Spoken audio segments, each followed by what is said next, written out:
Batman İl Merkezi'nde Eylül ayında İşkur tarafından okullarımıza görevlendirilmesi gereken temizlik elemanları maalesef daha göreve başlayamamıştır. Bu nedenle il merkezindeki yüzlerce okulumuzda on binlerce öğrencimizin ve öğretmenimizin maalesef sağlıkları tehdit altında.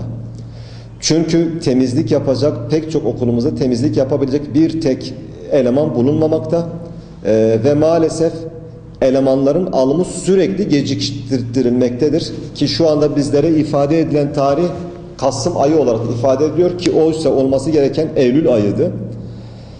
Çünkü okullarda temizlik yapılamıyor ve maalesef bu temizlik yapılamamasından dolayı okullarımızda ciddi sağlık tehditlerinin oluşmasından yana ciddi kaygılarımız var.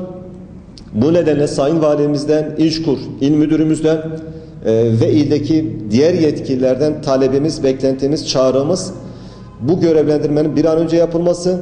Aksi takdirde ortaya çıkacak olumsuz tablolar büyük zarar verecektir. Şu anda pek çok okulumuzdaki temizlik işlerini maalesef okul yöneticileri yapmak durumunda veya öğretmenler yapmak durumunda veya öğrencilerimize yaptırılmak durumuyla kalınıyor ki bundan zaten sağlıklı bir şey yapılamıyor. O nedenle bu işlemin derhal yapılması Eğitim Birsen Batman Şubesi olarak temel talebimizdir.